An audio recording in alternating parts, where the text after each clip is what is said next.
Good morning, all.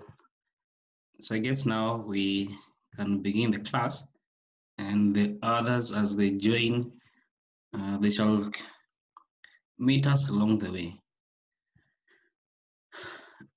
So maybe just a quick recap of what we were discussing yesterday. Okay. We simply did introduce, we did make a recap also, okay, of audit sampling, okay. Uh, Simply don't forget to say that audit sampling is where, as an auditor, you're going to be applying to less than 100%. You're going to be applying audit procedure to less than 100% of the audit procedure you're going to be applying audit procedure to less than 100% of the items in the population. Okay, so and with high research, you can classify the sampling method in two main categories. Okay, we have the statistical, we have the non-statistical sampling method. Okay, so just maybe just to check out whether you can hear me, let me just ask David. David, I want to admit you. You can hear me? Yes, I can hear you. Okay, right. Okay, so the statistical and the non-statistical sampling method. Okay, so that's the main classification. Okay, simply in the statistical, don't forget it's where that all the items within the population, okay, have an equal chance of being selected. Okay, they have an equal chance of being selected. Okay, if the elements or if the units in the population, the so-called the sample unit, don't have an equal chance, then we're ahead. So this is what we refer to as the non-statistical sampling method. Okay, so it was enough that you need to identify, okay, what sort of population am I dealing with, okay, because either way, if the items are quite diverse, then maybe you may want to use the non-statistical sampling method, okay. So in case it is possible, for example, to group them, then you may want to use, for example, the use of the statistical sampling method, okay. We mentioned a number of them. We have we did discuss on the random selection method. Okay, we had discussed on the systematic. The random sampling method we'll get here is simply where all the items you're going to be applying a generator that is going to be helping you in picking up the numbers. Okay, the items you want from population. Okay, on the systematic selection method. Okay, here we are going to, first of all, don't forget we are going to be having intervals between the items. Okay. However, the first item you're going to be picking is going to be out of a random generator. The first item we are going to be following a random number generator. Okay. In the case of the haphazard selection method, look at here, we are going to be, there's no any structured way of trying to come up with the sample. Okay, so it's simply going to be dependent on whatever proposal the audience may be having. Okay, but there's no structured way. Okay, that's the idea. Okay, the sample you're going to pick in is going to be picked on a haphazard manner. Okay, just as the name is suggesting. Then we had discussed on the block selection method. Okay, so here we're going to be picking items that are consecutive. Okay, so in case you're picking number one, to be number one, number two, number three, until, for example, number 10. Okay, or in case you're going to group them, for example, into months, you can decide I'll pick month of January or I'll pick the month of June. Okay, so all the elements or all the items that form the month of June therefore become your sample. Okay, so don't forget the items need to be consecutive. Okay, that's on the block selection method. We had also mentioned the so-called the Monterey unit sampling method. So simply here you're going to be having a sample, or the sample is picked based on their values. Okay, because decide that I'll pick all the invoices above 100,000. Okay, so simply the invoice, rather the sample you're picking is based on the value of that particular unit. Okay, called the Monterey sample unit. Okay. We had also mentioned the cluster sampling method. Okay, in the cluster that we get here is simply you're going to be grouping all the units into groups. Okay, so don't forget the population need to be able. It is possible. Okay, for us to be able to group the population. If it is not possible, don't forget we don't or you cannot use that method. Okay, so the first thing to note is that you need to understand. Okay, is it possible to group the units in the population into groups? If it is possible, then you go ahead and group them into whatever group you want to use, either month, either, I don't know, based on the number, for example, the number of the unit. Okay, if the invoices, you can say that group this invoices based on their number. Okay, invoice number 1 to invoice number 10, from number 11 to number 20. Okay, so the first thing is to to be able to group them. Okay, once you group them, then you can decide to pick one of the group. Okay, so here you can use a generator. Okay, that is going to be helping you out in picking the group. Okay, if for example the 10 groups, you can decide I want only 2 groups out of the 10. So you just pick 1 or 2 of the group out of the 10 by the use of the random number generator. Okay. Then we have this class, the stratified, okay, the stratified sampling method, okay. In the stratified sampling method, okay, look at here, we are going to we group them. Okay, so the first thing we mentioned is you need first to group them. Okay, so group the items into a cell group. In this case, the group we are calling them strata, into strata. Okay, okay, between number 1 all the way to number, for example, number 10. Okay, these are invoices. The same example we have just given the cluster. Okay, however, over and above that, you need to go a bit further. Okay, so here you're going to pick units of each of the group. Okay, don't forget the stratify in the cluster sampling method. Okay, in the cluster sampling method. Okay, so here don't forget we are going to pick the group, not the units in the group. Okay, so in the stratified, we are going to group them, for example, into 10 groups. Then we pick units within the group. Okay, using random number method. Okay, the use of the random number generator. Okay, then we combine from each of the group the numbers or the units that are being picked from each of the group. We combine them into to form one sample. Okay, that's on the stratified sampling method. Then the next method is called the multi-stage. Okay, that means therefore you're going to go more than one. It's more than one step. It's more than one stage. Okay, we're trying to pick the sample. Okay, like for example, the case of the stratified method. Okay, it is a multi-stage sampling method. Okay, that we don't just it's not a one-stage method. Okay. For us to form the sample, for us to pick the sample, we need to extract the sample in more than one step. Okay. Let me just share my screen. Okay, on my whiteboard here.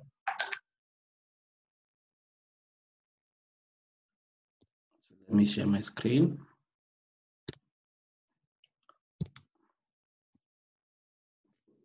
So in the stratified, in the cluster, okay, in the cluster sampling method, don't forget to see that you have population made of, for example, one item. Okay, we subdivide them into group 1, into group 2, into group 3, into group 4, all the way to group 10. Okay, all the way to group 10. Okay, so look, that's simply we have done is you have subdivided the population into groups. Okay, so you don't go further down. Okay, therefore the cluster sampling method in itself, it is a single stage. Okay, it's a single stage sampling method.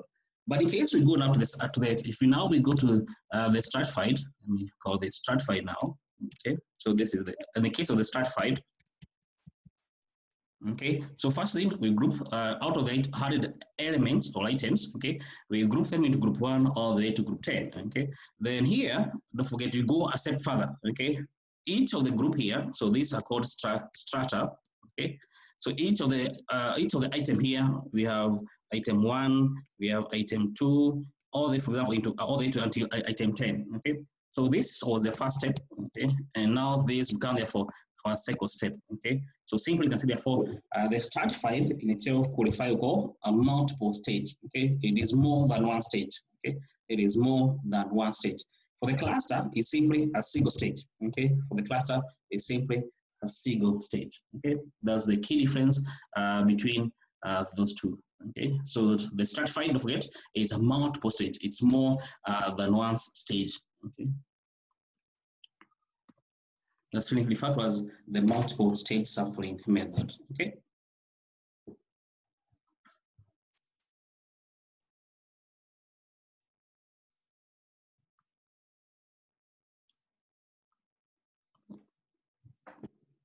Clear? I hope it is very clear.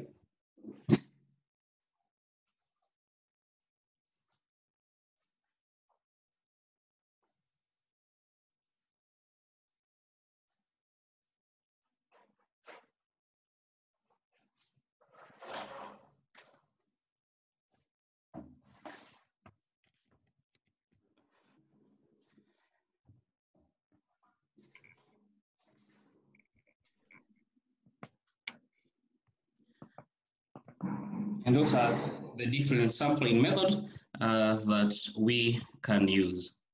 Okay.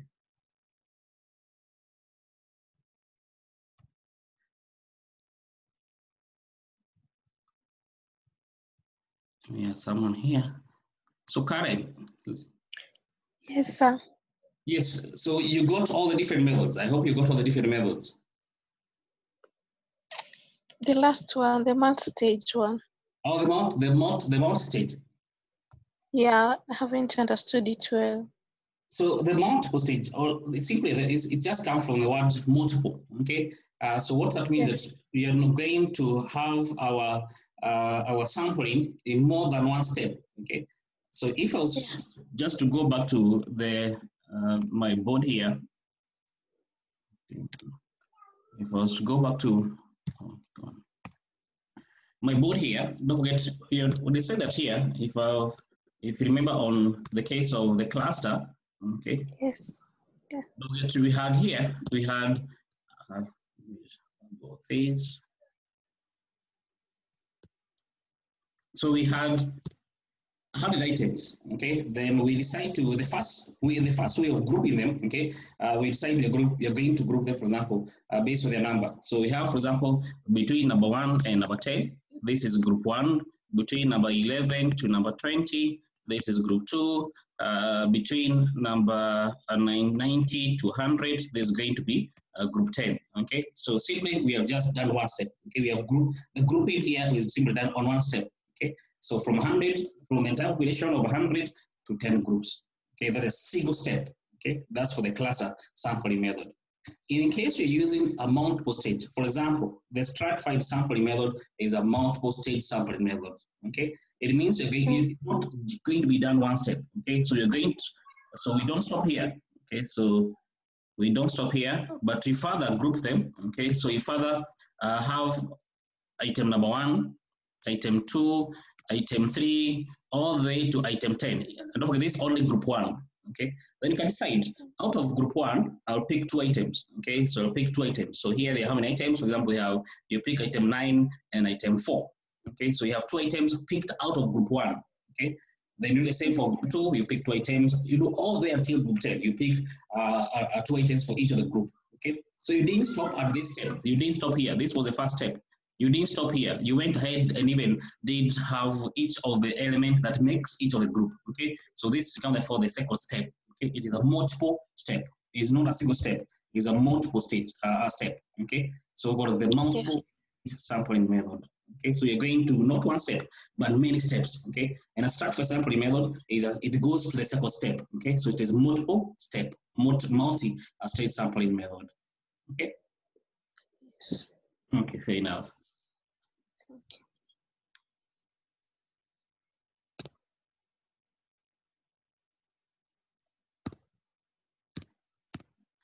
Yes, Samuel. Yes, you have your question. Yeah. Yes. I was asking if they are statistical, non-statistical, from cluster to multi-stage. Yeah, actually, for the cluster, if you can check, if you have seen, I'm using the random numbers to pick the group. Okay, for the cluster, I use the random number to pick the group.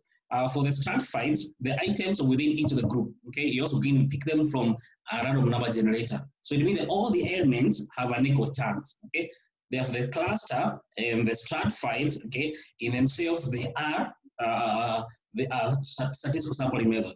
For the multiple stage, it's not always going to be a statistical sampling method. Okay, so it can either go either way. Okay, don't forget here what makes the sample to the sampling method to be statistical is in case the element within the population all have an equal chance. Okay, so that's the headline. Okay, if that's not the case, then that's non-statistical. So for the multiple stage, the multi-stage sampling method, if the items have an equal chance, then that is statistical.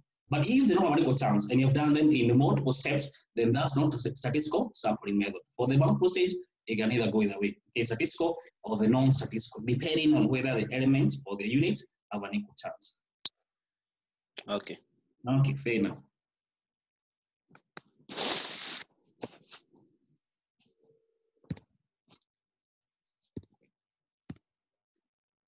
Okay, someone else to the question.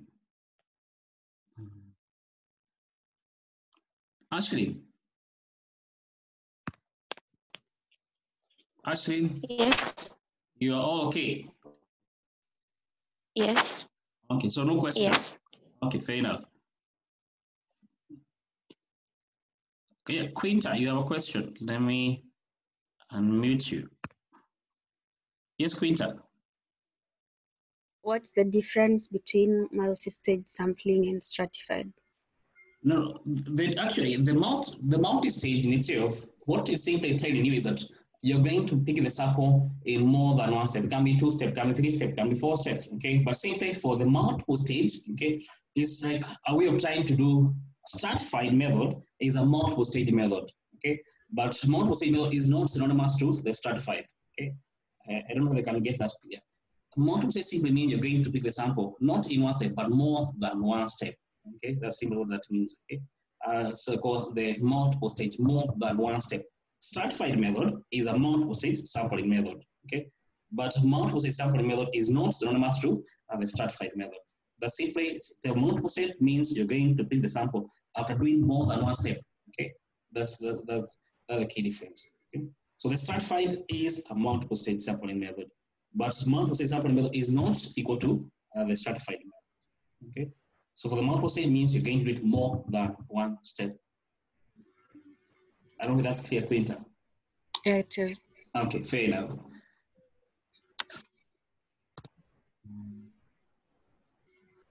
Okay, so Ashley, as you have a question. Ashley, you have Yes. Yes. ask. You say that stratified sampling method is an example of a multi-stage sampling, but multi-stage is not synonymous to stratified sampling. Yes. So could we say that multi-stage could contain even more than 2 steps? Yeah, it can have 4. You can have as many steps as you want. Yes, it's you as the one who is picking the sample to decide how many steps do I want. Yes, it can have more than one step or more than 2 steps actually. For example, it just to let me show you. Yes. Let me have. So let me have my group here. Okay. So just to show you, if you have more, you want to have it in more than 2 steps. Okay. So if, for example, hope you can see my screen, we have elements between 1 and 100. Wow. Let me meet you all then for now. Okay. So you have between elements number 1 to number 100. Okay. So you pick group 1, group 2, all the way to group 10. Okay. So assuming that these groups are in these are months. Okay. So the invoice that were paid for the entire year is between number 1 to number 100. Okay. The grouping you want to use, you want to group them into months. Okay. So you have month 1, month 2. Okay. All the way to month 12. Let me call this month 12. All the way to month 12. Okay. We can decide here, since this is a month, the grouping is based on month, I can say that I will further subdivide them into weeks. So I can have here week 1, I can have week 2, I can have week 3, and I can have week 4. Okay. So you can see now here, we have subdivided them. Okay. So first is to subdivide them into months, then you go ahead, subdivide them into weeks, and now you can have, for example, each of the day, I don't know, what you can have day 1 all the way to day 6. Okay. So this was the first step. Okay. So this was the first step. This was the second step. This you count the third step, and this count therefore the fourth step. So you can have it in more than one step. Okay, you can have it in more than one step. Okay, they're called multiple stages. Okay, and it's you as an auditor to decide how many steps do you want. Okay, so simply it's you as an auditor to make that decision. So you can have it in more than one step for sure. Okay, I hope that's clear, Ashley. Yes, it is. Okay, all right.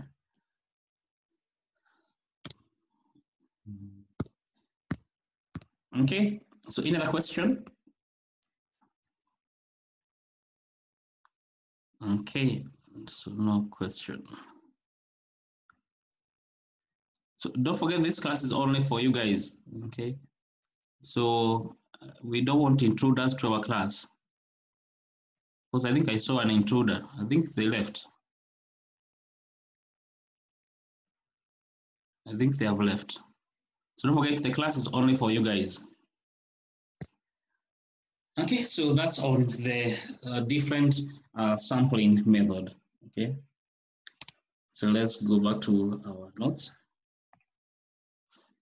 Okay, so I have a quick question here. So go through it, then you tell me the answer.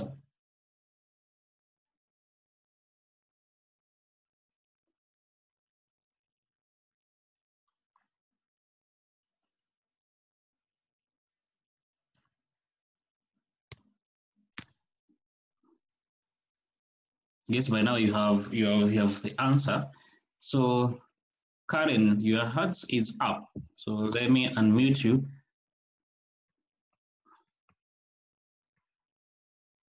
It is coming. Yes, coming. Unmute you from your side. Yes, coming. I wanted to ask about the type of risk arising from sampling risk, or the type of errors, sorry. Oh, okay. We shall mention it. We shall. Oh, okay. Yeah. Okay, ask the question now, see before you go. Oh, it's B. B.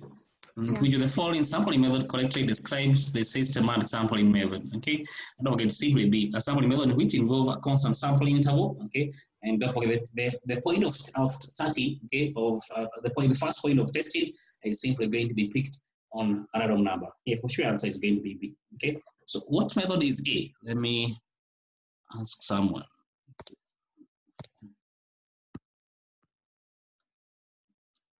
So Delphi. Yes. Method A goes what sample method is it?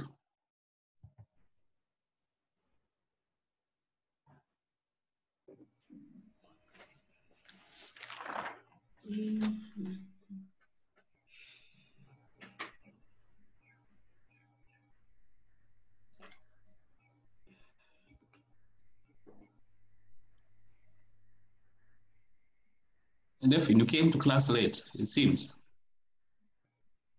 Yeah, isn't it like monetary unit sampling? Yes, it is. It is the monetary unit sampling method. It is. Okay. Yes. So, Kami, I'm supposing that this was the hand you had raised before. Or you have another question, Kami? No, I don't have. Okay. So, okay. So,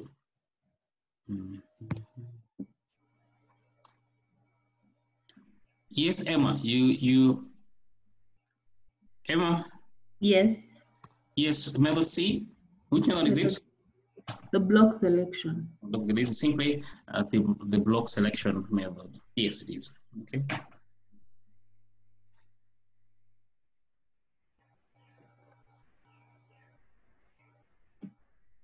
Okay, so it's A refers to monetary unit sampling method, and C refers to the block selection method. Yes, it is. Okay. So another question here. Okay.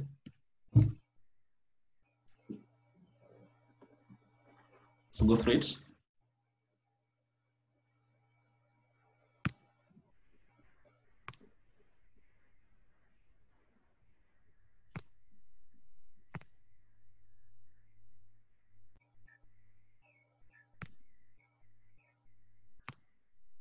Okay. Don't forget here the materiality. Okay. Materiality. Just to don't forget here the materiality is 100,000. Okay. So the next slide.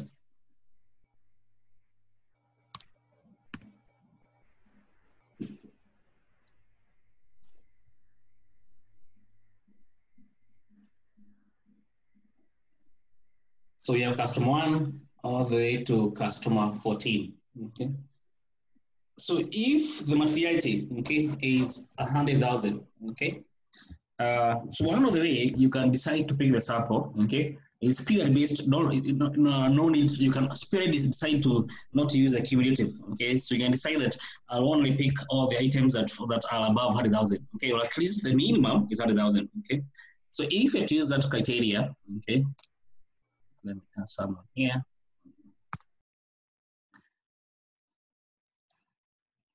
So David, if you have to use that criteria, okay, I want to unmute you, David. So in case I use that criteria of where the material is, Okay. I don't want to use a cumulative. So for simple, I don't want to have this column. I don't want to have this. Okay. So this column is not going to be here. Okay. Yeah. Customer 1, is it going to be part of the sample?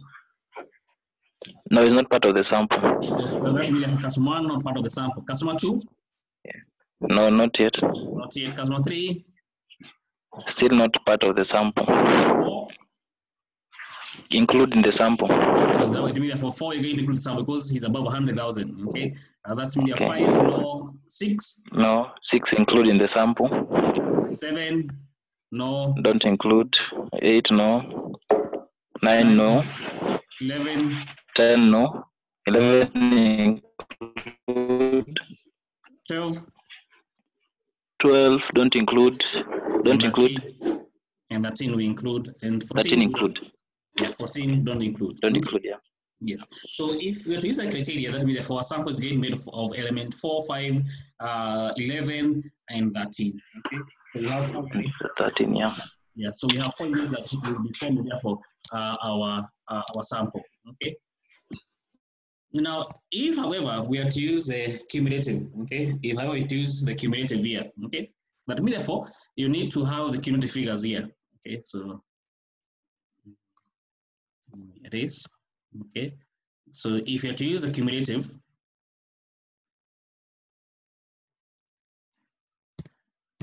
that means, therefore, here, since it's the first customer, we just get 60,000, okay, the second number, okay, if you're to use a cumulative, let me ask someone here.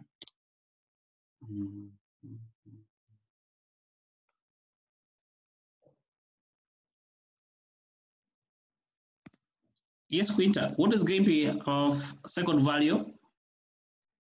130,000. So it means the second value is going to have 130,000, okay? Then that value? 220. We have 220,000, all the way until the last number. So if you use, for example, that criteria, okay, that means therefore we are going to have the first customer, okay, it's not yet 100,000, so therefore we don't include. Therefore, here we don't include. However, the second customer, don't forget now, this is 130,000. Okay, that means therefore is above 100,000. So therefore we include. Okay, that customer, okay, is in the bracket of 200 to 300. Okay, therefore we can include. Okay, so we do that until the last customer. Okay, so the next slide simply shows what we mean by that. Okay. So let me.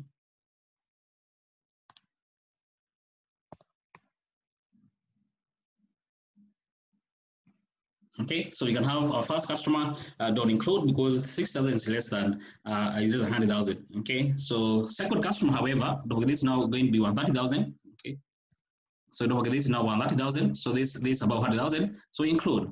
This is above 20,000. We include. So all the way. However, if you take note of customer number 5, okay, this is 353,000. However, don't forget already in that range of 300, 400, you have already picked customer number 4. So you cannot pick customer number 5. Okay, that's why you can see customer number 5 is a no. Okay, because in customer number 4, the range between 300 and 400 has been picked by customer number 4. So customer number 5 cannot be picked. Okay, that's why you can see. Therefore, in customer number 5, we don't pick it up. Okay. But simply it's you as an auditor to do this. The same applies, for example, between customer number 8 and 9. So customer 8 and 9, okay, the 500 has already been picked. However, you cannot pick customer number 9 because they are between 500 and 600. Okay, that's why you can say customer number 9 is also a no. Okay, but it's you as an auditor to decide how you're going to be picking the sample. Okay, but don't forget the sample units are picked because of their value. The Monterey sampling unit method. Okay. Clear? Okay, Quinta, you have a question? So let me unmute you. Yes, Quinta. Please repeat the cumulative selection. The cumulative. So simply here we're just adding the values. Okay, so here number 1, the same thing you are giving me before. Number 1, cumulative 60, 2, 3, 130, 220, all the way until the last value. Okay. However, we are saying that the materiality level, okay, is one going to be above 100,000. Okay, that is the materiality level 100,000. Okay, So customer 1, we can't pick, okay, because he's not yet 100,000, okay. Customer 2, now you can pick, okay. Between the value now is between 100,000 and 199,999, okay. So look at here, we're using the sort of like a range, okay. So this actually more the use of range, okay. So let me actually write it down. It's more of the use of the range, okay. And here the range is 100,000 is figures that are within 100,000, okay, our materiality, okay. So customer 2 is between, one is customer 2 here, okay, is between 100,000 and 199,999, okay. That's why you can see customer 2 qualifies to be, because the cumulative figure is between the range, okay. That's why we pick it up, okay. Customer 3, the same applies, okay. It is between 200 and 299,999, okay. Customer 4, the same thing. Customer 5, the same thing.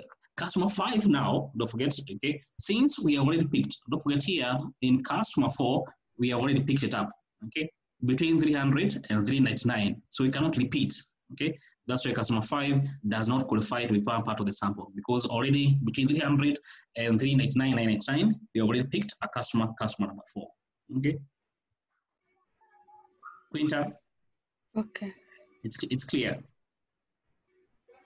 Yeah. So we take the one that appears first. The one that appears first, yes, the one that appears first, okay. But in case that's in case you're trying to use the cumulative totals as your criteria for picking the sample, okay, for the monitoring. But in case you have to use simply based on the values, if you remember, we say that if you don't want to use the cumulative, okay, then to me, the customer 1, we don't pick. Customer all the way to customer 3. Customer 4, we pick, okay. Customer 5, we don't pick, okay. Customer 6, we pick. Customer 7 and 8, we don't pick. Customer even 8, we don't pick, all the way to customer number 11, because now this is 108,000, so it becomes part of the sample. Customer 12, we don't pick. Customer 13, we pick, and customer 14, we don't pick. Okay, that is purely without the need for you to use, okay, the cumulative totals. Okay, but you can choose what it's you as a, it's simply within you as an auditor to decide what method you want to use. Okay, clear? Yeah. Okay, fair enough. So that's on the sampling method. Okay, so now I want us to go to evaluation of the result of the sample. Okay.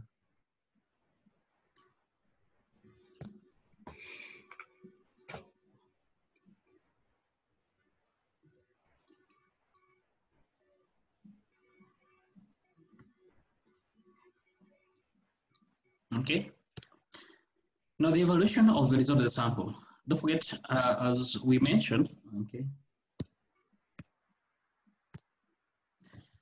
At the end of the day, as an auditor, okay, don't forget you want to evaluate, okay. If, for example, you're using, you want to extrapolate, okay, the result of the sample to the entire population, okay. You want to extrapolate the result of the sample.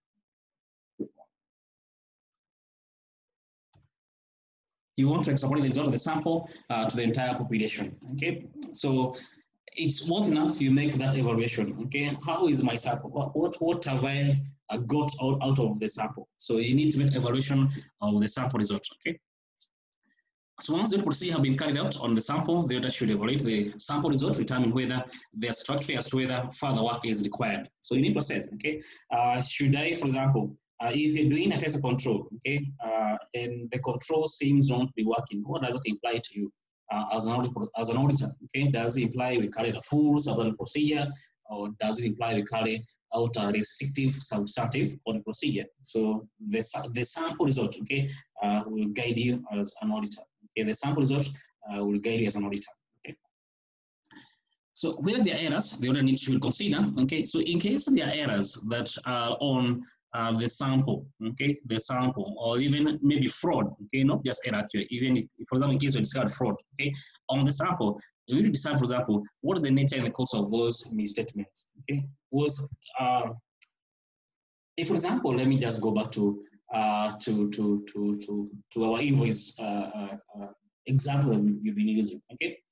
Out of those invoices, invoice number 1 all the way to invoice number 100, okay. If, for example, the invoice there was a misstatement, okay, that was based on the amount paid, for example, okay, the customer was going to be paid, for example, let's say 100. However, the figure that appeared on the invoice was, let's say, 1,000. Okay, so there was an error that appeared there. Okay, so 100 and it was 1,000. Okay, the amount paid was 1,000. Okay, so consider what nature of error is this? Is it a one-off error, for example?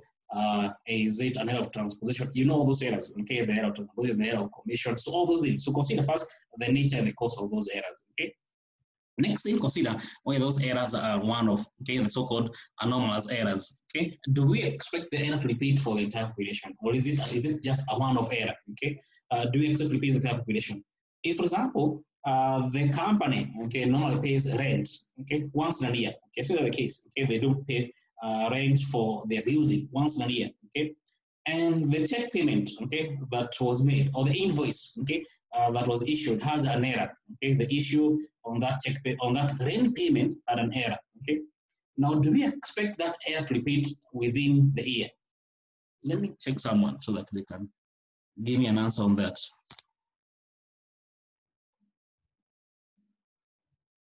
Emma. Yes.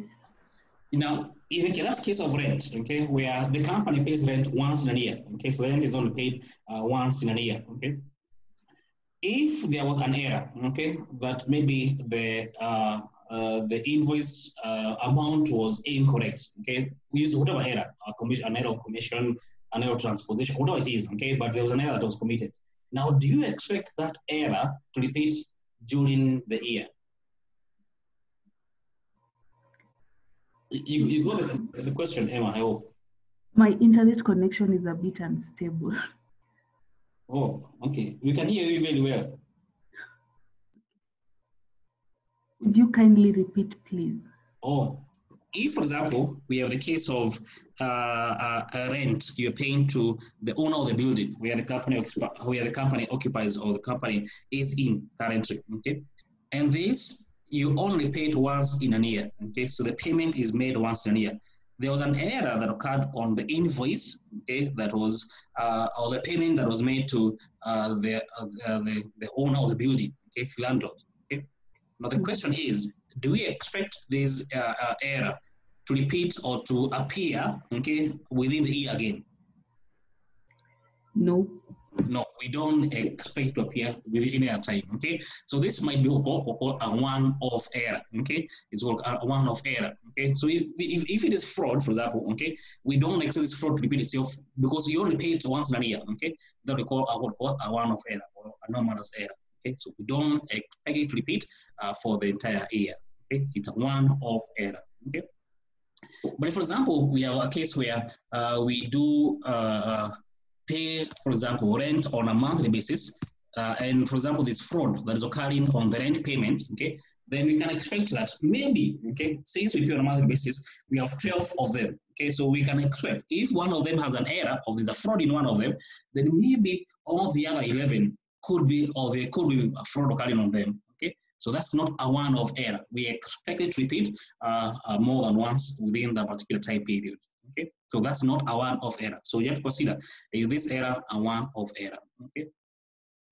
The other thing is you need to consider whether the error are what we call pervasive. Okay, do we expect them to affect the audit areas? Okay, are they pervasive? Okay, so are they what we call pervasive? Okay, what we call pervasive. Okay, are they pervasive?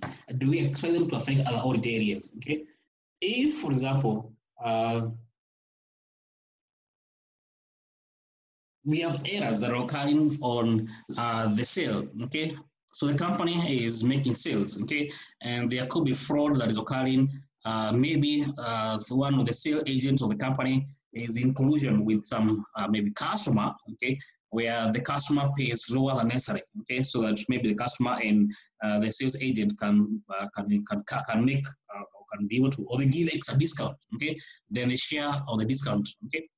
Now, in that case, therefore, maybe the company, the one of the areas that could be affected definitely is on the sales, okay? So, of course, the sales have issues, okay? There's a misstatement on the sales side, but that doesn't stop there, okay? There are other areas that will be affected by those sales figure, okay? If the sale, for example, is made on credit, therefore the receivables figures are already affected. Okay, that means, of course, the company total assets are being affected. Okay, at the same time, don't forget the discount. Okay, at the end, the company profit will also be affected. Okay, so consider are there other odd areas that might be affected. Okay. Okay, maybe the inventory could also be affected. Okay, because this customer gives discount in terms of extra units. Okay, so there are so many other areas that could be affected. Okay? So you have to consider this particular misstatement I've discovered, this particular error I've discovered. Is it going to be affecting the audit area? If it is, and it is immaterial, then you may have to consider what are if you have to add all these misstatements along the way. Okay, are they going to be, for example, be material? Okay, so consider whether other audit areas shall be affected. Consider whether other audit areas shall be affected. Okay. If they are, then that's mean therefore you take more caution, even though maybe the misstatements are immaterial. Okay, but maybe once you add all those misstatements along the way, they could be material. Okay.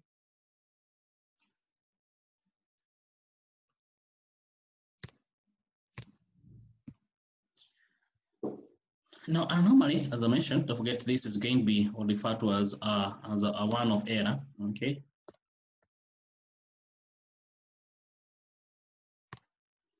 So anomaly is a misstatement or deviation that is demonstrably not representative of a misstatement or deviation in a population. I think I mentioned that. Okay, that we don't accept this error, we don't accept this misstatement to be extrapolated into the entire population. It's only going to be affecting that particular area. Okay, we don't accept repeats. Okay, in the entire population. Okay, for the deviation, it applies more towards the test control, and of course, for the misstatement, don't forget to imply. Therefore, we are doing the test of details. Okay, the test of control and the test of detail. Okay, deviation implies more towards the test of control, and misstatement implies more towards the test of detail. So we have to call the tolerable misstatement. The tolerable misstatement. Okay. It's simply how much as an auditor can I, okay, in quote, ignore, okay, what is immaterial to me, okay, what is immaterial to me, okay. I can say that if, for example, the misstatement is going to be maybe, let's say, not more than 100,000, okay, then that is immaterial, okay. It's you as an auditor to set that level. It's you as an auditor to set that level, okay. That if the misstatement, or in case, for example, this invoice has been misstated by, let's say, 10,000, and your level of your tolerable misstatement level, okay, was 100,000, then that is it is not yet beyond. Okay, then you can say simply that is not material. Okay, that is not material. Okay, it is not going to be affected. Of course, your final decision. Okay, so they call the tolerable misstatement. It's you as an auditor, okay, to set it. Okay, but don't forget this is set in monetary amount. Okay, it's set in monetary amount. Okay. Then you have the tolerable rate of deviation. Okay, the tolerable rate of deviation. Now this now applies to the test of control. It applies to the test of control. Deviation implies on the test of control. Okay. Out of the 20 controls that the company has, okay, this cycle, or this, assume this is a purchase cycle, okay, it's a purchase cycle, okay. Out of the 20 controls that exist on the purchase cycle, okay, how many should I, if one control is not working, okay, what do I deem? Do I deem the controls to be working, not working? Do I deem them to be effective or ineffective? Okay, you set that level, okay, you can say that if 10% of controls of the company are not working, is more than 10%, okay, then you can say that the control is ineffective. Okay, it's you to set it out. Okay, if the actual, okay, rate of deviation is 8%, it is not yet above the 10%. Okay, then simply mean therefore that the controls are working. Okay, if it is above, okay, if it is above, okay. So if it is above, okay, if it is above that 10%, that simply therefore means that the controls are ineffective. Okay, but it's you as an auditor to set that level. To set that level. Okay, what level should I consider to be material or immaterial? It's within you. Okay, to set that level. Okay, so don't confuse the two of them: the tolerable misstatement and the tolerable rate of deviation. Okay. Clear? I hope it's clear. If not, you can ask the question. So the tolerable statement, don't forget this, is on the test of detail. The tolerable rate of deviation is on the test of control, okay? Because you'll be asked to define them, okay? Don't forget for the tolerable rate of deviation, okay?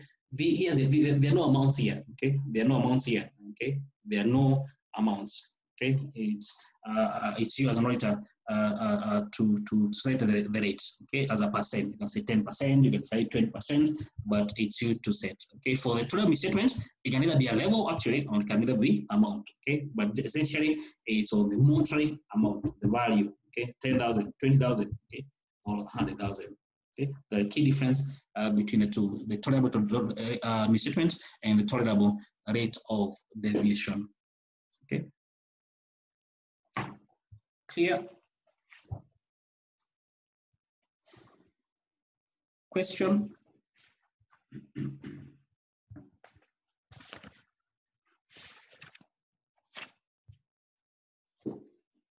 Okay, so I want to go to the question bank.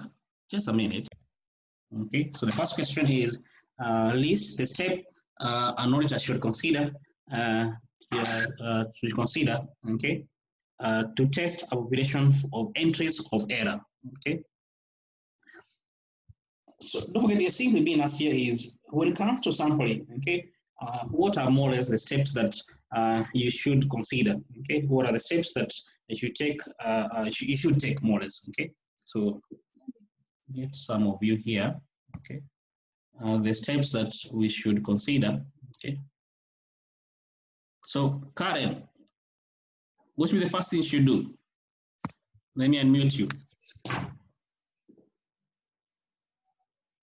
Karen? So you say the steps that you follow when? No, that question, June 2010, question 3A. I think the first step is to select the items from the sample. Before you do that, okay, it is a step, I agree, okay, but way before you do that, okay, you need to, okay, let me just guide you, okay, but the first thing is to understand, okay, what do you want? What's the main objective, okay? First, don't forget, are you doing a test of control or is this a test of detail? So the first thing is to understand what is the objective, what the purpose, okay? What aim or what do you want to achieve, okay, out of this test you're doing here, okay? So you have to consider that, okay? So are we, what do I want to achieve as an auditor, okay? You have to consider that. What do I want to achieve as an auditor? Okay, so I'm also going the first, the objective. Understand the purpose of you doing this test. Okay, the purpose of you trying to carry this sample. Understand first the objective. Okay. So next, after you do that, so maybe after you've done that, okay, you may now want to understand the population. Understand the population. Know the population. Okay. Should I use statistical? So first is understand the population. Okay, because the population is going to assist you to know maybe is it possible for me to group them? Okay, don't forget we say that not all items can be grouped. Okay, so first understand, is it possible for I to be able to group the population into the subgroup? Okay, understand what is going or what can I be able to group them? Okay, into groups. Okay. Also, maybe the first thing, another thing you want to know is that understand also, okay, the sampling units, okay, the sampling units, okay, the sampling unit, okay. And maybe let me just take you to ISA 530, okay, so that you understand what you mean by sampling unit, okay. So this is ISA 530. Don't forget, you can also use it, okay. It's for you, okay. So in ISA 530, okay, what we define to as the sampling units, okay. So sampling units might be physical items, okay. For example, check, listed, deposits, slips, entries on bank statement, sales invoice, or monetary units, okay, whatever it is, okay. So sampling units are those elements or those items in the population that have a chance of selection. Not an equal chance, not always an equal chance, okay, but they have a chance of being selected, okay. So if I was just to go scroll up a bit, okay, to the sampling unit, okay, so here it is, okay.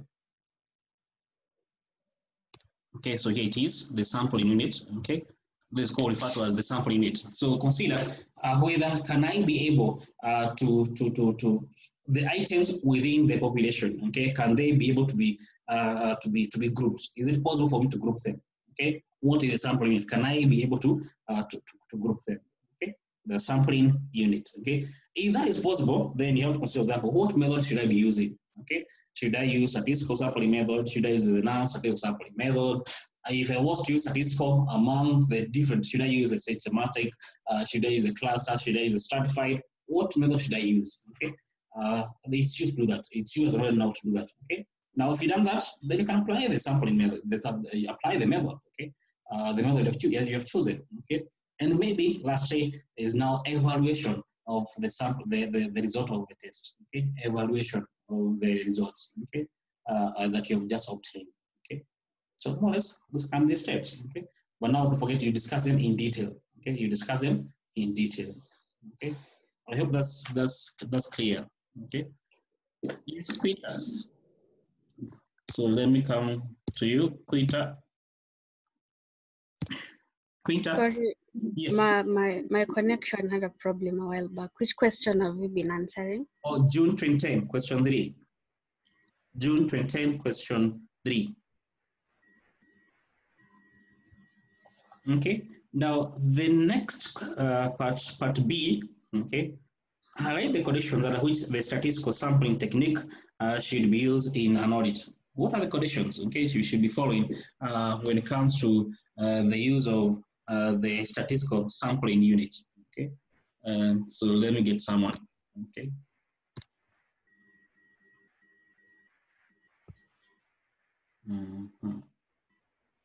So Delphine, okay, do you have someone in class? Yes, Samuel is here. You're too quiet. Let me come to you actually.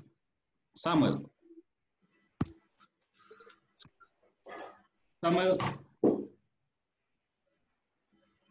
Yeah, I think the statistical, the first thing is because you are selecting the numbers randomly. Yes. So the first thing is that they should be mathematical tables. Oh, you should be,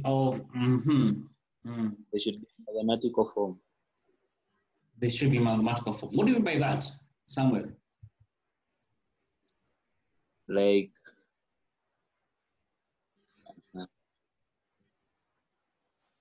let me help you out. Then you can form your idea. I'll come back to you. Okay. So maybe the first thing, okay, one of the conditions you should consider, okay, don't forget is that we did say, okay, that all the elements within the population, okay, need to have an equal chance, okay, they need to have an equal chance, okay.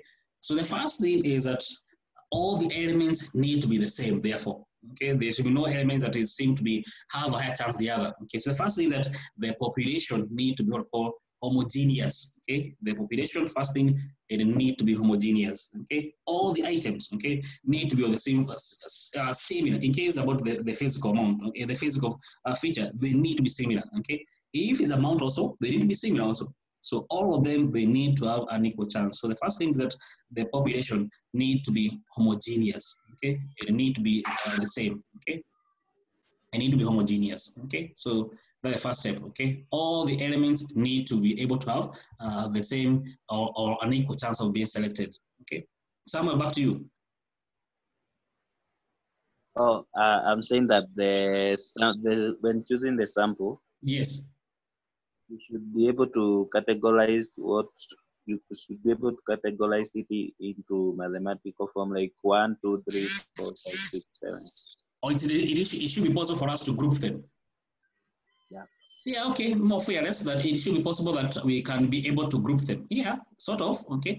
But it should be possible for us to be able to group them, okay. So if you want to group 1 between element number 1 to element number 10, from 11 to number 20, yeah, more or less, okay.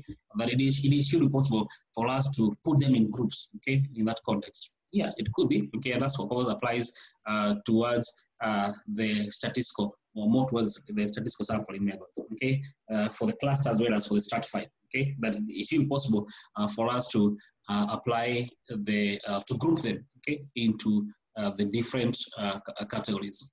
Yeah, it should be, okay. Now, let me check someone else, okay. Thank you, Samuel.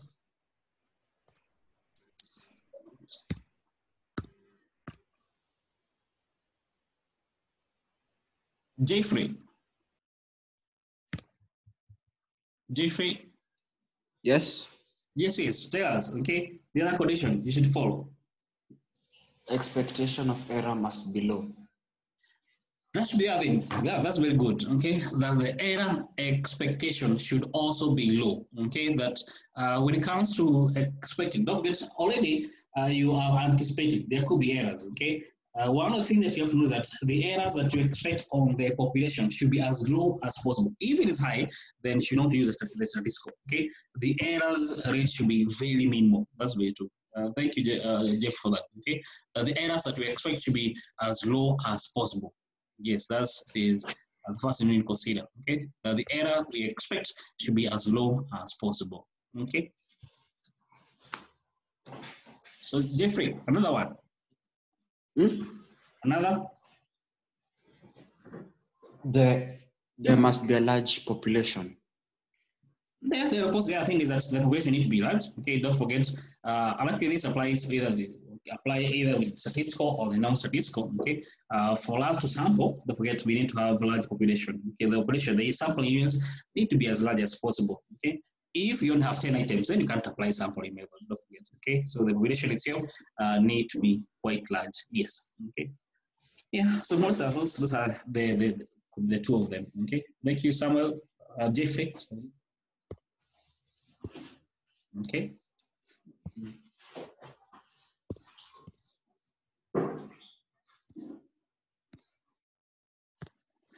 Then part C, okay, I hope it's all clear. So in case you want to add something, don't forget you can still raise your hand, okay. So differentiate between the following set of terms. You have the sampling risk and you have what we call the non-sampling risk, okay, sampling risk and they have the non-sampling risk, okay. Don't forget key difference sampling risk, I think you already discussed them. Okay, let me just take you back to the ISA, okay, on the two. And by the way, don't forget, for the sake of, you can go to the ISAs, okay, they have a lot they can offer you, okay. So I always advise you to always have ISA with you, okay. When you can see, simply just search, okay. Okay. So let me share my screen here, okay, on the ISA 530, sorry. Okay, so sampling risk, okay.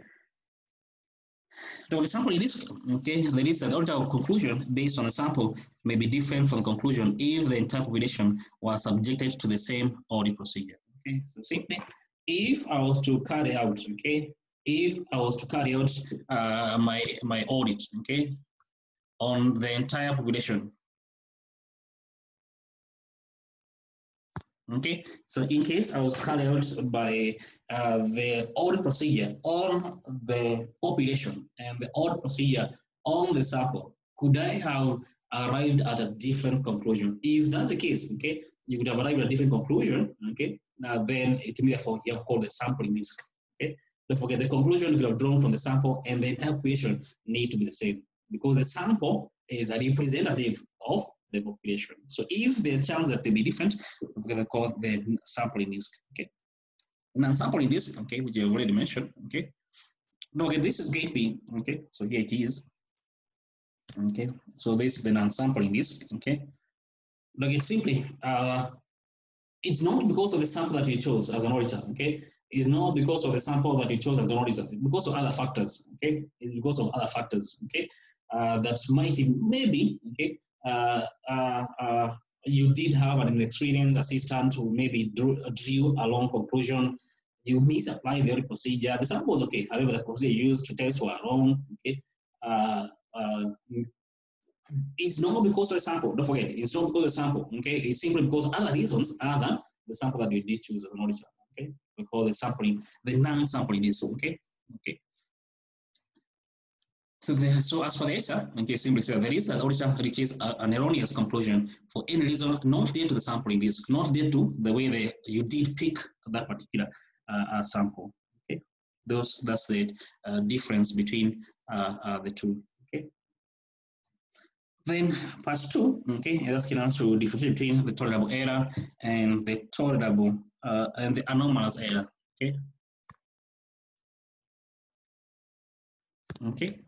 So the tolerable error, okay, I think I already mentioned, okay. Now actually here, because they have, it can go either way. It can either be tolerable rate of deviation, you can define it as a tolerable misstatement, okay, because here it seems to be more or less like, okay, an open-ended question, okay, tolerable error, okay, it can either be tolerable rate of deviation, okay, or it can be tolerable misstatement, okay, because they are both errors, okay, either way, okay.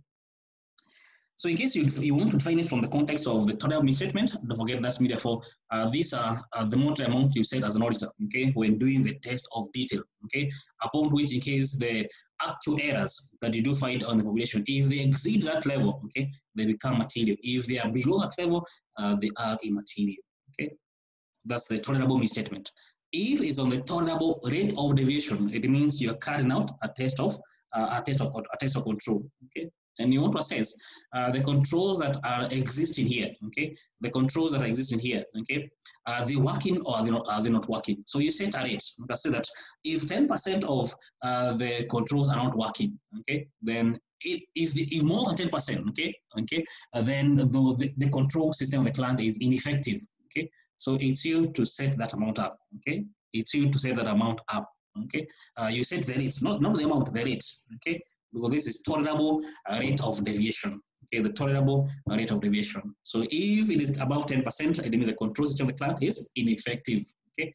So if below that, then more or less you can tolerate. That simply means, okay, the tolerable rate of deviation, okay? Anomalous, we have it here, okay? So anomalous is a one-off error. We don't expect this error to repeat in the entire population, okay? We don't expect to repeat in the entire population, okay? But the fact was they are anomalous, okay? A misstatement or deviation that is demonstrably not representative of misstatement or deviation in a population is not representative, okay? So we don't expect it to repeat in the entire population, okay? Here. So let me unmute.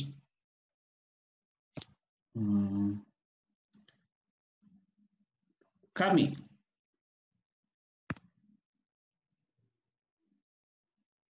Yes. It's all clear.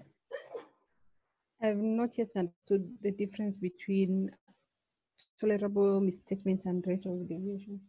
Okay, the difference. The difference is, are you doing a test of control or are you doing a test of detail? Okay, so in case it is a test of control, then that's tolerable rate of deviation. If you're doing a test of detail, that's tolerable misstatement. Okay, so you set as an auditor, if for example you're doing a test of detail, okay, you're trying to assess whether these assets of company are they all of them represented in the non-current asset register? Okay, you can say that if based on amount, okay, you can say that if, for example, the misstatement of right, okay, on this account, okay, is going between 0 and 100,000, okay, then that is immaterial, okay. If above 100,000, okay, that's going to be material. So therefore, you can say therefore 100,000, okay, figures below 100,000 become therefore your tolerable misstatement, okay, that they are immaterial, okay, or between 0 and all the way till 100,000. Okay, that's to me the tolerable misstatement is a test of detail, okay, and this is amount, these are money, okay, you said, okay. In the tolerable rate of deviation, okay, most of the time it's going to be based on percentages, okay. That if, for example, you're doing a test of control, okay, you're doing a walkthrough test, okay, you're doing a walkthrough test on a cycle, okay, and this cycle is trying to assess as to whether the controls are working, okay, are the controls in the purchase cycle, in the sales cycle, okay, working, okay. If in that cycle we have 20 controls, okay, if in that cycle we have 20 controls, you can decide if more than 10% of the controls are not working, okay, then those that imply therefore the company internal control system is ineffective, okay. So you said 10%, then you compare this tolerable rate of deviation versus, okay, the actual controls. Okay, the actual controls, for example, they were, let's say, 8%. Okay, so 8% of the controls the company of your sample imply they are not working. Then you go and compare with the tolerable rate of deviation, which was 10%. Okay, it is not yet above 10%. It means the company internal control system is working. Okay, so those are the two. That's how we compare the two of them. Okay, the tolerable rate of deviation is on the control. The tolerable misstatement is on the test of details. Okay, I don't know whether that's clear. Coming, I hope that that's clear. Yes. Okay, fair enough. Okay, don't forget it's about the test of control or it's about the test of detail. Okay, that's the key difference. Okay.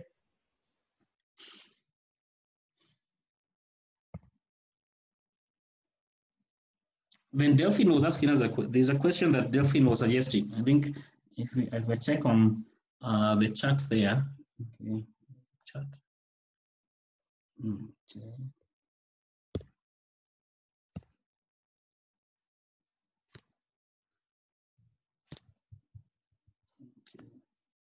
Seem to be some question, so let me take to Ashley.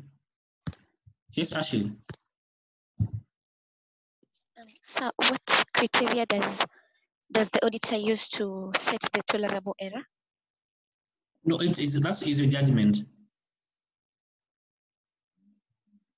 It's purely based on your own judgment, but definitely it is going to be pegged. If you still remember when we were discussing on the audit disk model, okay, so it comes all the way from the model that you really set, okay, on the audit disk model, okay. How are the client internal, for example, what's the client inherent risk, okay? What is the client a control risk, okay? So they come all the way from that angle, okay? Because don't forget here is about detection. It's about most word the detection risk, okay? So they are pegged on the inherent risk of the client, okay, as well as on the control risk of the client, okay? Don't forget ISO 315 or materiality, okay? So they come all the way from that side, okay? So it's about judgment, okay? After done those, after understood the client, okay? The client risk of material misstatement, then they have an impact on, for example, how you set your tolerable rate of deviation and your tolerable misstatement level, okay? So they come all the way from that. Clear, Ashley? Clear. Okay. So there was someone else who had. Then Karen, yes, Karen, you had a question. So let me unmute you. Karen, you've gone. Or your question is answered? No. Yes. So do that mean, okay, I'm asking, my question is under the tolerable rate of deviation. Yes. So you said an auditor can set a rate, for example, 10%. Yes. And then in case he uses his own procedures and finds that the rate at which the controls of the company is lower than what he had set, yes, you can make a conclusion that the controls are working. Yes. So what if the rate that you've found from the company is higher than it's higher than the 10%? Yeah. If, for example, now the actual results shows 15% and your tolerable rate was 10%. Yes. And now, okay, now here, don't forget, it now defines your now, if you remember, okay, on the audit risk model, okay, because that means therefore, if the control are not working, because that's the conclusion, the control, the client are not working, and it means therefore your control risk element, okay, let me just write it here, okay, let me write it here, so so don't forget the audit risk model, okay, is made of 3 components. You have the inherent risk, we have the control risk, and you have the detection risk, okay. So since the client controls are not working, it means therefore we have a high inherent risk, okay. We have a high, also we have a high control risk, okay. But it means how do you balance the equation, okay? Is by you lowering, for example, you have to lower your detection risk, okay, because the control risk now is high now. Why? Because the controls of the company are not working. Then you lower your detection risk, okay? So you simply go back to our detection risk now, okay? We need to lower it. either by increasing the sample size. So get to know how do I lower it, either by the sampling disk or the non-sampling disk. So the sampling disk, either you decide I will try to increase my sample size, okay? On the side of, for example, on the non-sampling disk, what do? You can decide I'll employ experienced personnel, okay? I'll try to use more better audit procedures, okay? So it goes back to our model, because the control risk here is high. But imply therefore, what can you do? You need to check on, or you need to lower your detection risk. Clear, Karen? Karen, you went mute. Karen? You have seen that. I hope they have answered the question because you went mute. Okay, so that's on that question, on the June 2013 to 2010 question.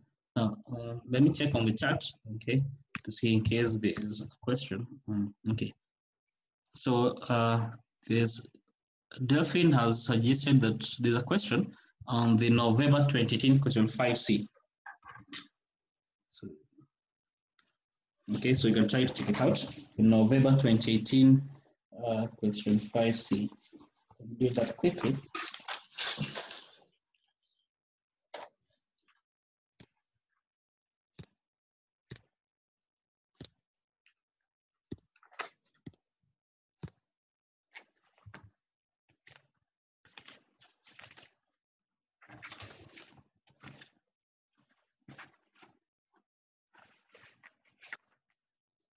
Okay, 5C.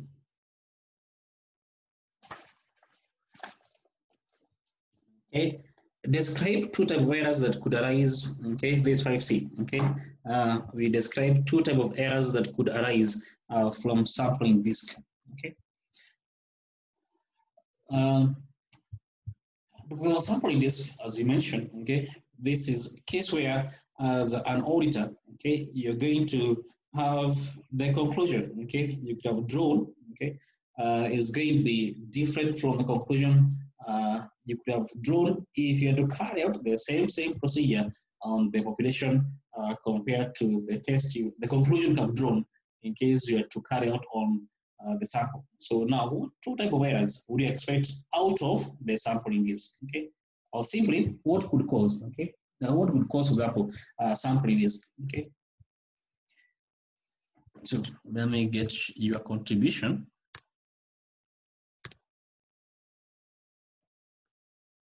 Okay, let me get your contribution here. So Delphine, let me come to you, then you can help us out. Delphine. She has run away. I'm answering her question. Okay. David.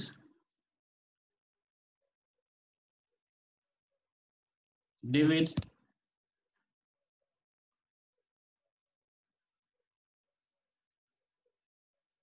What's happening? David, I want to unmute you.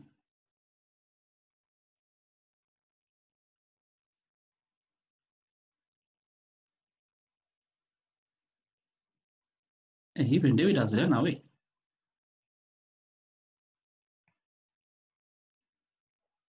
Okay, Ashley. Yes. Yes, suitable errors that could arise out of could arise from sampling disk. Okay.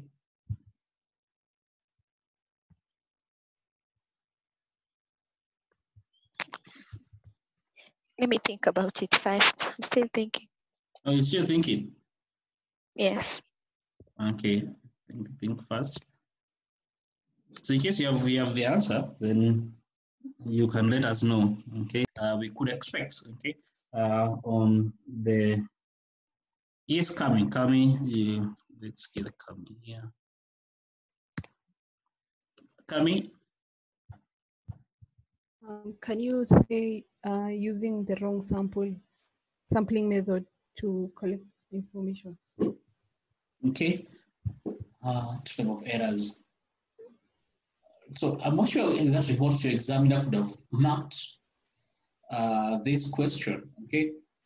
Because you can also answer it from that perspective, okay? What causes sampling disk, okay? I'm not sure that that's the same way that she wanted us to answer the question here, okay? What could cause sampling disk? Because anyway, that's for sure definitely the cause of sampling disk, okay? In case we use the wrong sampling method, definitely. Or maybe, okay, the sample we picked was not good representative of the population, okay? For sure, those are the causes, okay? But I'm not sure that's what you want us to describe. Two types of errors that could arise from sampling risk. If you check from that angle, then it makes sense, okay? What causes sampling risk? It makes all the sense, but I'm not sure that's what you wanted. But then I guess you can ask from that point of view. Let's brainstorm, we see more.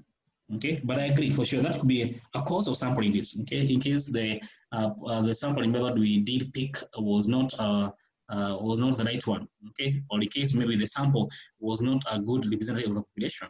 Okay, I agree. Let's see. Let me check more from you.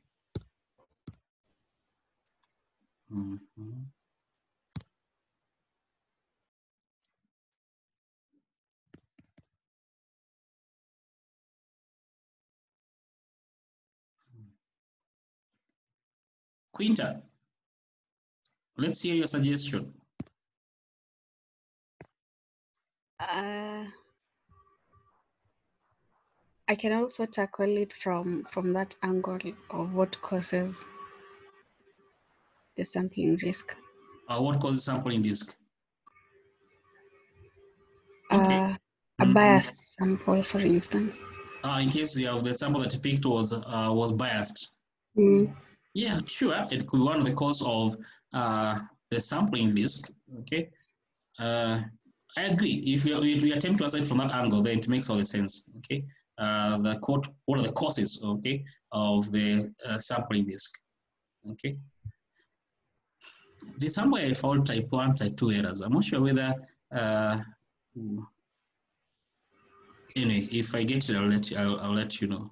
Okay, the type 1 error, the type 2 error. Do you think you may have discussed, I don't know, in QA? I guess so, because let me just see. Just a minute. If I can find it.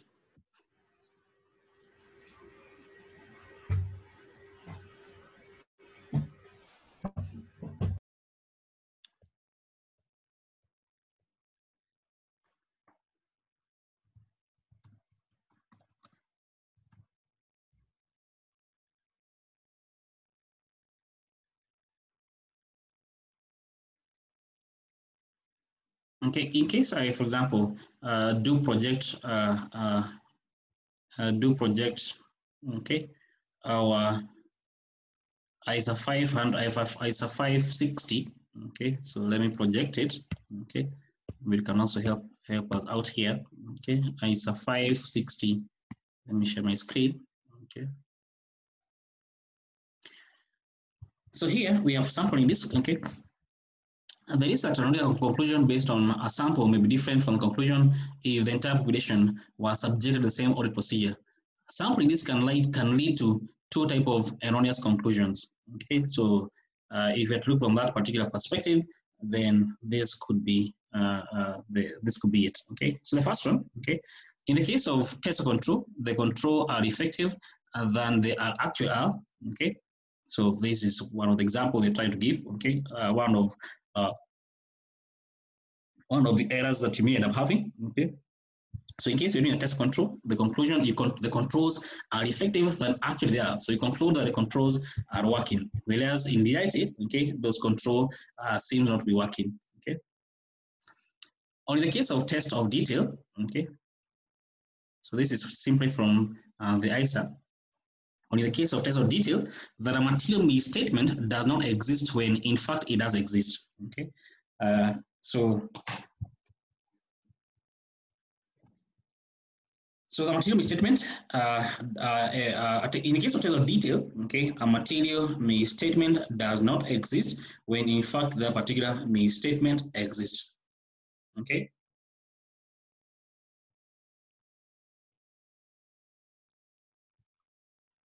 So that's one of the error that you may end up having. Okay, test of control, you think or you conclude, okay, the controls are working. However, they are not working. Okay. The other one could be the case where the misstatement, okay, exists, but you conclude they don't exist. Okay. Okay. You conclude that the misstatement don't exist when in reality those misstatements do exist. Okay. The other one, of course, now the opposite, okay? We have the controls are not effective when essentially they are effective, okay? Trying to swap the two, okay? The controls are, you conclude, okay? The controls are effective. They are less effective. However, those controls are actually effective, okay? Or you can also conclude that actually, okay, the misstatement exists, okay? Whereas in reality, those misstatements don't exist, okay? So more or less, okay, if you pick from ISA, those are two types of errors that could arise from the sampling disk, okay? Even though I don't know, I hope the examiner didn't penalize for the students who did answer it from the perspective of what causes, okay, the sampling disk, okay? I hope that is very clear.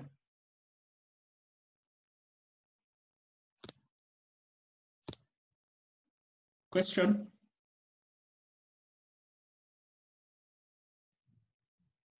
Okay, those are the two types of errors that we can have. Okay. So we have in the case controls are working, you conclude the controls are ineffective, whereas they are actually effective, or the controls are ineffective, whereas they are actually effective. Or the misstatement are, or they exist, whereas those misstatements are one of, okay, we can't exactly repeat the entire repetition. Okay. So that's on those questions. Question?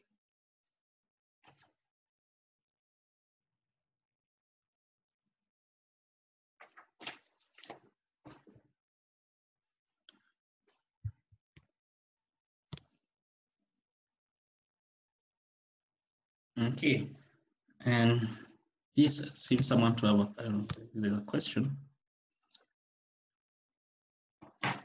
Okay, so May 2016, question 3. Let's see if I can do it quite quickly. May 2016, question 3. Okay, it's a repeat of the same setup. Okay. So part A, so I mean the May 2016 question 3, as Candy wants us to check it out. Define sample disk. I think you've just defined that. Discuss two types of errors that could rise from sample disk. Okay, you can see the same question. Okay, a repeat of our ISA 530. Okay, part B. Okay, now I want to answer that tomorrow. Okay, part B. Okay, because part B is asking us what factors do influence the sample size. Okay, so I think we can discuss that tomorrow on the part B. Okay. Yeah, so part A is just what we have already discussed. Okay. Part B is on the sample size. Okay. Here.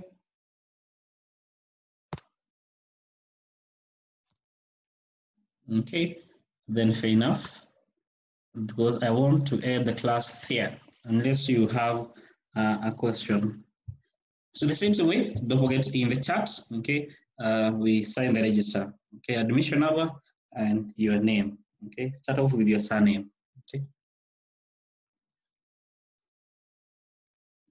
Okay, I would want to add the class there, but don't forget you sign the class register.